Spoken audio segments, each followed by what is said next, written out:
Hello friends. Last time हमने देखा velocity of sound का फॉर्मूला। तो इसका रिलेशन भी पूछते हैं, वो भी मैंने आपको डिराइव करके बताया।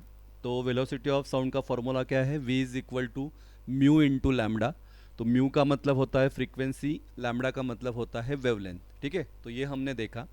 उसके बाद जैसे हमने देखा कि sound needs a medium to travel.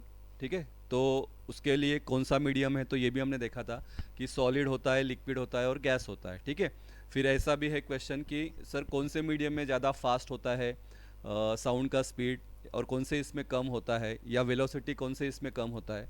तो ध्यान देना, velocity is highest in solids and least in gases. मतलब क्या? सॉलिड अगर रहेगा तो वहाँ पे वेलोसिटी ज़्यादा रहेगा, मतलब फास्ट मूव होगा। गैस अगर है तो वहाँ पे वेलोसिटी ऑफ साउंड क्या रहेगा? कम रहेगा, मतलब इट इज़ लिस्ट।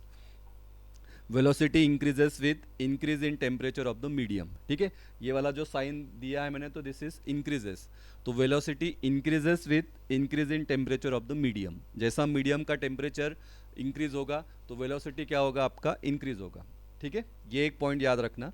उसके बाद फिर आपके टेक्स्ट बुक में एक चार्ट दिया है कि सॉलिड सब्सटेंस है, फिर उसमें क्या क्या है, उसका वेलोसिटी कितना रहेगा, लिक्विड है उसका कितना रहेगा, गैस है उसका कितना रहेगा। तो एक मैंने फॉर एग्जांपल के लिए मैंने ये दो दो या तीन तीन लिया है। अगर आपको पूरा ये करना है तो आप टेक्स्ट बुक रेफर करके उसमें से देख सकते हो। ठीक है, तो सॉलिड की अगर हम बात करें तो फॉर एग्जांपल एल्यूमिनियम लिया है। तो एल्यूमिनियम का स्पीड कितना रहता है, या वेलोसिटी ऑफ साउंड कितना, वेलोसिटी ऑफ साउंड उसमें कितना रहेगा? तो 5420 मीटर पर सेकेंड, क्योंकि वेलोसिटी है, वेलोसिटी का यूनिट होता है मीटर पर सेकेंड। देन अगर निकल की बात करें तो 6040 मीटर पर सेकेंड, और स्टील की अगर बात करें तो 5960 मीटर पर सेकेंड। ठीक है, तो सॉलिड में ये इतना होगा। लिक्विड की अगर बात करें तो लिक्विड ऑब्वियस है, सॉलिड का ज़्यादा रहेगा, लिक्विड का उससे कम रहेगा। तो लिक्विड का अगर एग्जांपल लेंगे तो सी वाटर में कितना होता है? तो 1531 मीटर पर सेकेंड। इथेनॉल की बात करें तो उसमें होता है 1207 मीटर पर सेकेंड।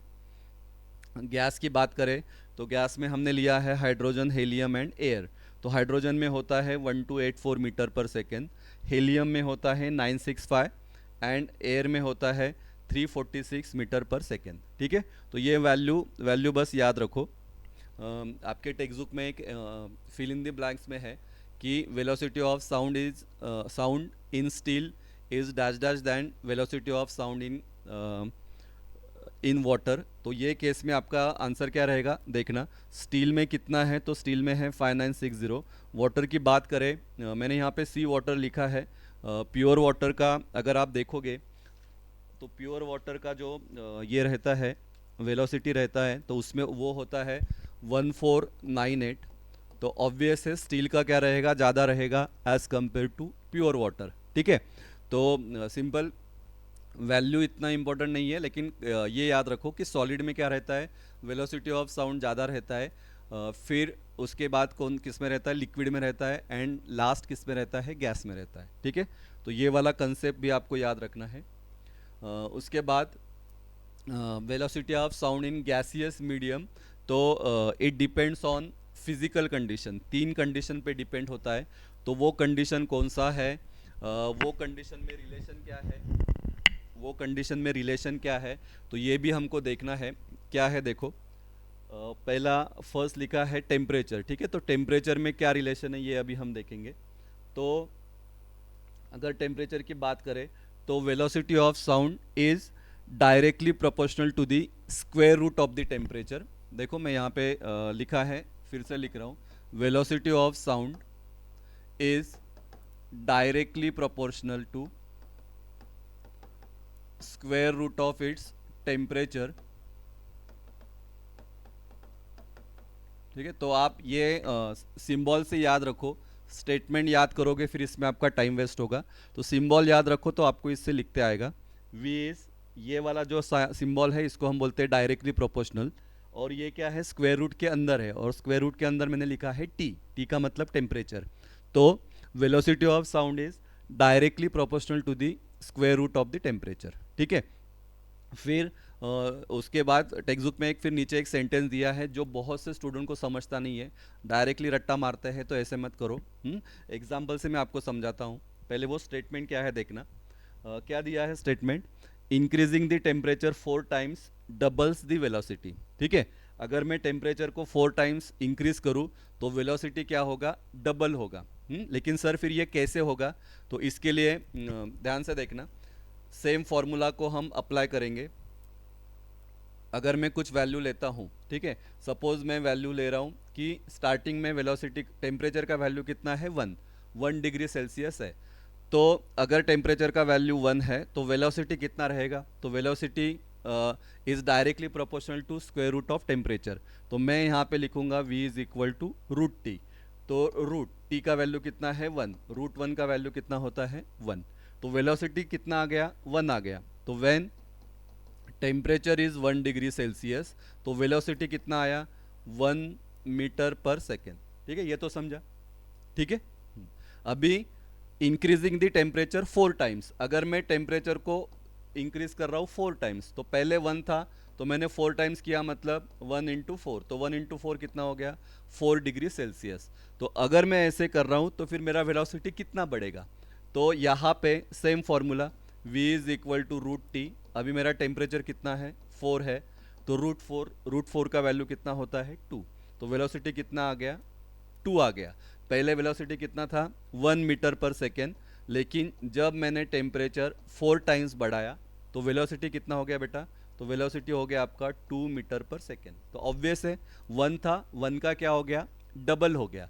तो ये वाला स्टेटमेंट आपको याद रखना है, increasing the temperature 4 times it doubles the velocity, उसका वेलोसिटी क्या होगा, डबल होगा।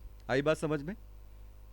नेक्स्ट सेकेंड दिया है, सेकेंड फिजिकल कंडीशन दिया है डेंसिटी, कि डेंसिटी पे क्या इफेक्ट होता है। ठीक है, तो in case of density velocity of sound is inversely proportional to its square root of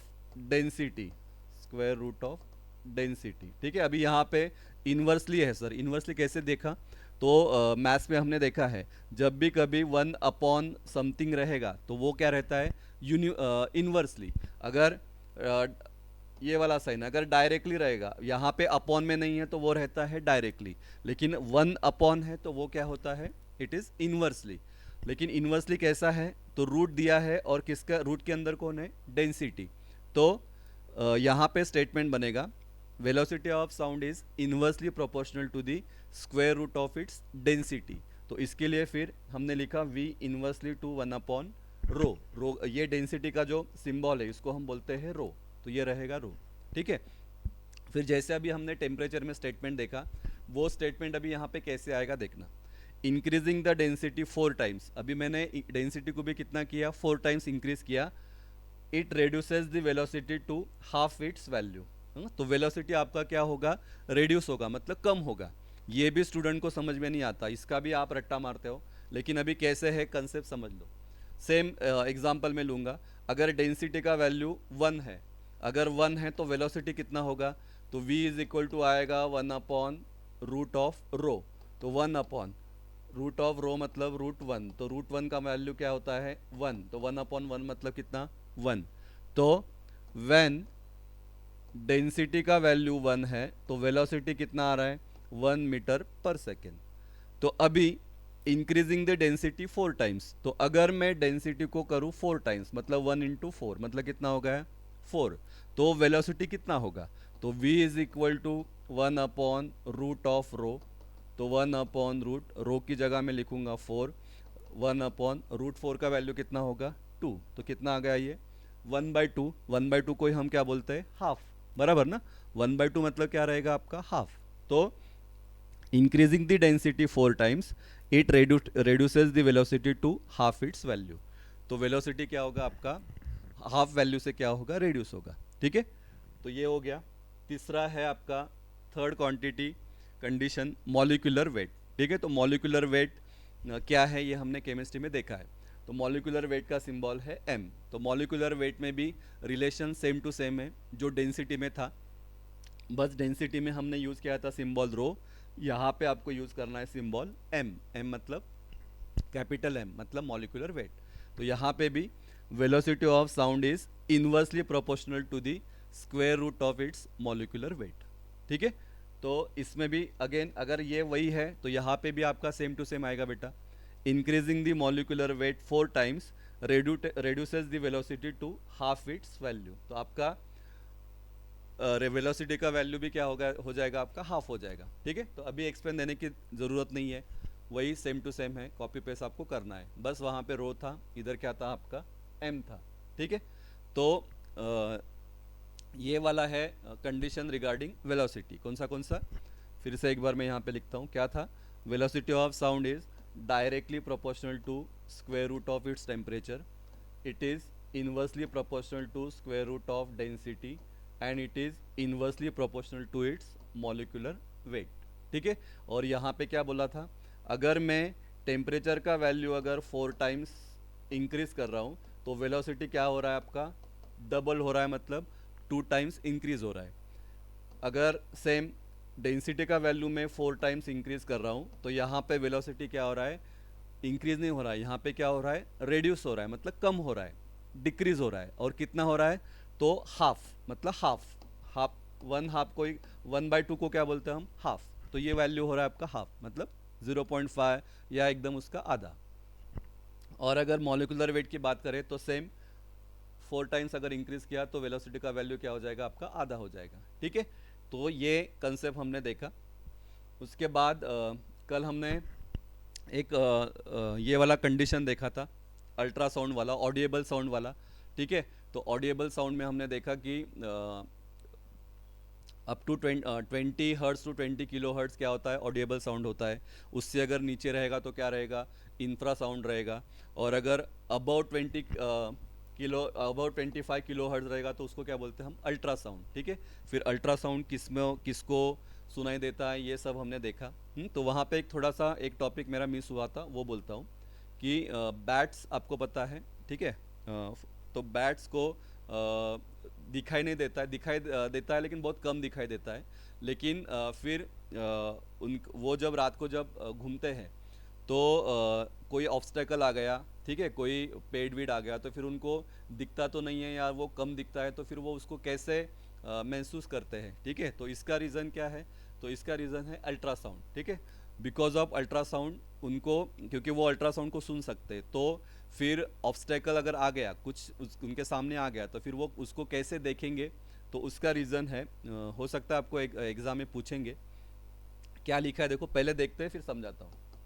the ability to fly in the dark depends on their ears and not eyes. ये याद रखना, बैट्स का जो रात को घूमते हैं, तो जो वो घूमते तो उनका घूमने का जो क्षमता है या घूमने का जो कैपेसिटी है या कौन से इस पे वो घूमते हैं, तो it is because of their years not eyes. ठीक है, आँखों पे डिपेंड नहीं है, वो उनके कानों पे डिपेंड है। फिर वो कानों पे कैसे डिपेंड है, तो वहाँ पे कंसेप्ट आता है आपका अल्ट्रासाउंड। क्या है देखो, the ultrasonic sound produce by bats get reflected on hitting an obstacle. मतलब वो अल्ट्रासाउंड प्रोड्यूस कर रहे हैं, यहाँ पे सपोज कुछ ऑब्स्टेकल है, ठीक है, कुछ टुकड़ा है या कुछ पेड़ का ब्रांचेस है, मोटा वाला ब्रांच है। ठीक है, तो वहाँ पे जब वो अल्ट्रासाउंड प्रोड्यूस करते हैं तो वो क्या होगा, ये इससे टकराएगा।